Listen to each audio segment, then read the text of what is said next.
પદ્મશ્રી અને સુરતના diamond king સૌજીભાઈ ઢોળકિયાએ ખુલાસો કર્યો કે નદીઓ ખાડીઓ પૂરી દેતા અને નાની કરી નાખતા શહેરોમાં ઘૂસે છે પાણી અને સૌજી ઢોળકિયાએ બારડોલી તરફથી આવતું પાણી સુરતમાં કેમ તબાહી મચાવે છે। સૌજીભાઈએ આપ્યું ગણિત। સૌજીભાઈએ અમરેલીના દુધાળા ગામમાં કરાયેલી કામગીરીનો વિગતવાર ઉલ્લેખ કર્યો। બારડોલી તરફથી આવતું પાણી સુરતમાં કેમ તબાહી મચાવે છે? સૌજીભાઈએ આપ્યું ગણિત અને સૌજીભાઈએ અમરેલીના દુધાળા ગામમાં કરાયેલી કામગીરીનો વિગતવાર ઉલ્લેખ કર્યો। દુધાળામાં નદીઓ પહોળી અને ઊંડી કરી એટલે ગામમાં પાણી ન ઘૂસ્યો। પદ્મશ્રી સૌજીભાઈ ઢોળકિયાએ રાત્રે 3 વાગે પૂર આવ્યું અને સવારે 6 વાગે ઉતરી ગયું, પણ ગામ સુરક્ષિત રહ્યું। જો જળમાર્ગો ઊંડા ના કર્યા હોત તો અનેક લોકો અને ઢોર ઢાંખર તણાઈ ગયા હોત। ખાડીઓ પૂરના દબાણ અને અતિક્રમણને કારણે સુરતમાં ભરાયા ભોયરાઓ સુધી પણ પાણી પહોંચ્યા અને ખાડીપુરની સમસ્યામાંથી મુક્તિ મેળવવી હોય તો જળમાર્ગો ખુલ્લા અને ઊંડા કરવા જ પડશે।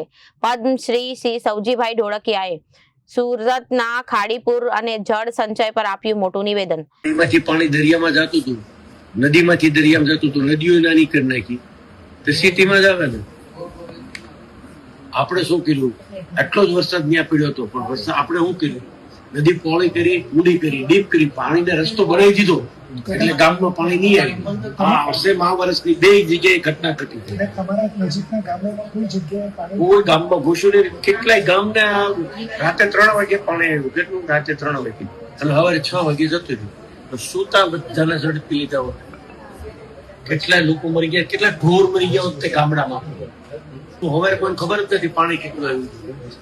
આ સુરતમાં કેમ ખબર પડી કે વહેરામાં ઘેર્યું એટલે કેના કારણે આવ્યું? હવે તો બારડોલીની પાણી સુરતમાં આવે એની ખાડી હતી, દાટી દીધી, દૂરી દીધી છે, નાની કરી મોટો કરી નાખ્યો છે। Reporter Arvind Rathod, Janadesh news, Surat.